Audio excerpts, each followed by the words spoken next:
Assalamualaikum warahmatullahi wabarakatuh. Hai everyone, kenalin aku Faizal Erikalia dari Prodi Sastra Indonesia dengan NIM 0304254042. Di sini aku akan menceritakan tentang pengalaman aku selama di pondok. Jadi, dulu itu aku dari SD negeri. Nah, setelah lulus dari SD negeri, aku dimasukin ke pondok salaf yang dimana pondok itu lebih banyak agamanya ketimbang modernnya. Nah, kebanyakan pondok salaf atau pondok yang berbasis agama lebih banyak agamanya gitu, itu lebih kayak harus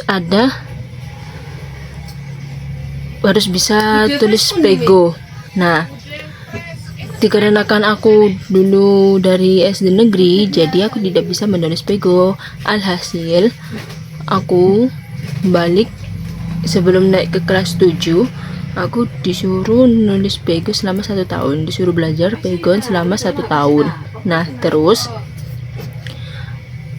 sering berjalannya waktu, awalnya tuh aku nggak terima kalau aku ngulang selama 1 tahun untuk belajar pego itu, tapi seiring berjalannya waktu aku bisa gitu. Nah, selama di pondok juga tidak berjalan dengan mulus.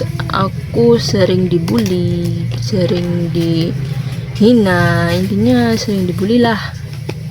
Nah, bahkan pas kelas 3 SMP, aku dulu pernah, aku inget banget, cuman gara-gara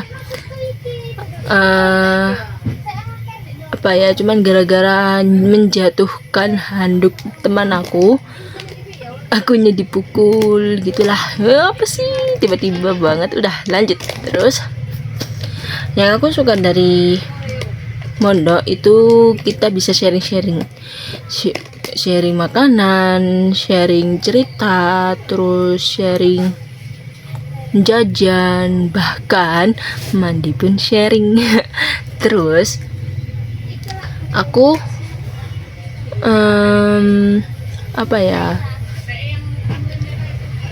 dan aku suka di pondok itu juga pas waktu hari raya Idul Adha, kan kita kan tidak pulang. Nah, di situ mereka mengasih fasilitas untuk bakar-bakar daging kurban. Nah, di situ kita seru aja gitu, kayak membakar daging rame-rame sama teman, intinya seru deh. Nah, terus kita pas hari raya, pas waktu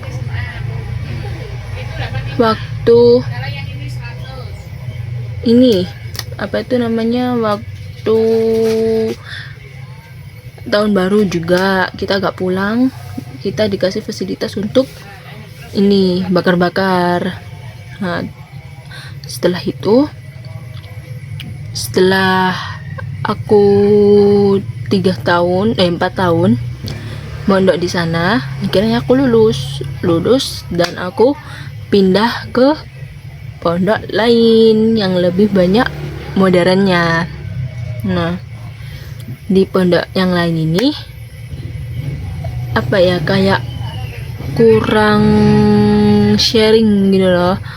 Kayak aku sama teman-temanku yang lainnya itu kurang sharing, mereka lebih banyak individu daripada sharing. Beda dengan pondok aku yang sebelumnya. Nah, jadi ya gitu dah, ya seperti itu akhirnya. Nah, tapi bedanya di pondok yang aku SMA ini, aku bisa masuk berkat pondok SMA ini, aku bisa masuk Universitas Negeri Sunan Ampel, dikarenakan mereka setiap minggu mereka selalu ada tryout untuk mengasah otak para santri-santrinya untuk mengikuti UTBK. Nah, alhamdulillahnya aku ikut UTBK, aku lolos. Dan aku nggak tahu ya, aku tidak tahu kenapa aku bisa lolos. Padahal aku waktu UTBK itu aku tidur. Beneran aku waktu UTBK itu aku tidur. Nah, terus pas tiba-tiba nama aku dipanggil karena aku lolos UTBK, aku terkejut lah. Siapa yang tidak terkejut? Udahlah, segitu dulu cerita dari aku. Wassalamualaikum warahmatullahi wabarakatuh. Bye bye.